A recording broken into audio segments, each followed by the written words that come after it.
Hey guys, I have a 1999 Toyota Solara front wheel drive, same as the Camry in these years. I'm getting some noise out of the back end. Now, the only real thing that's going to make noise in the back end is either a brake grabbing, your caliper grabbing, or the bearing inside the hub. Now, this is a really simple job to change. It's not a big mystery at all.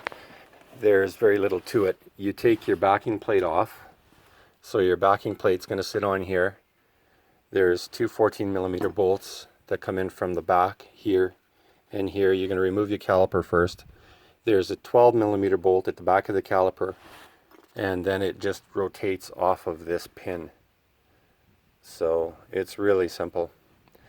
You're going to want to take this 12mm bolt out, which holds your brake line. You don't want to stretch your brake line, and it just gives you a little extra room to move around in.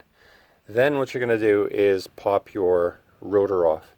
And it's actually a combination rotor drum. So you've got a disc brake on the outside, and obviously I've already done this job. You've got a drum brake on the inside, which is your emergency brake. Now, to take your hub off, there are 4 bolts, which are 14mm, and this is your access hole for them. There's 2 access holes to get to these things. There's 1 bolt here, 1 here, 1 up here, and then another one down here.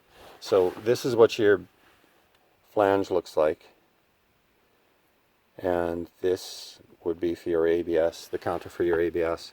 Now at the auto parts store, they're going to ask you whether or not you have 4-wheel ABS. You got to make sure you get the right hub. This one has this little rotor for your ABS counter. This bearing is actually screwed. Like you can hear it and feel it turning. It's worn right out. The car has 260,000 kilometers on it.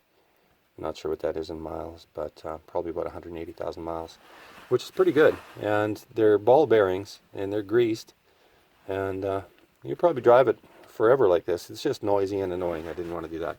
And for the price of the hub and for the time it takes to change it, it's worth it. This hub cost me 65 bucks. You guys down in the States probably get it a lot cheaper than that. Anyway, it's worth changing. So to pull that off, again, take your brake apart, pull your rotor off, 4 access bolts. Now when you're putting it back together, fish this thing back in here, start your bolts loosely, tighten them up slowly, and then torque them. And the torque spec on these, I checked a couple different sites, they say it's 59 foot-pounds. And that seems about right for the size of bolt. Then just reverse the order, put everything back together, and you won't have any more noise in the back end of your Camry, Solara, Avalon, any of these front-wheel drive Toyotas. I'm pretty sure are the same in this vintage. So I really hope this helps you. It was a really simple job to do, and I can't wait to take it out on the road and try it out, because it was noisy before, and I was blaming all kinds of things, brakes and tires and everything else. I put new tires on it. That didn't solve the problem. Checked the brakes were fine. It is these bearings. Anyway, 260,000 kilometers on one of these things, that's not too bad. They held up pretty well. It's going to hold up for another 500 if I can help it. Anyway, thanks very much for watching, you guys. I hope it helped you out. Take care.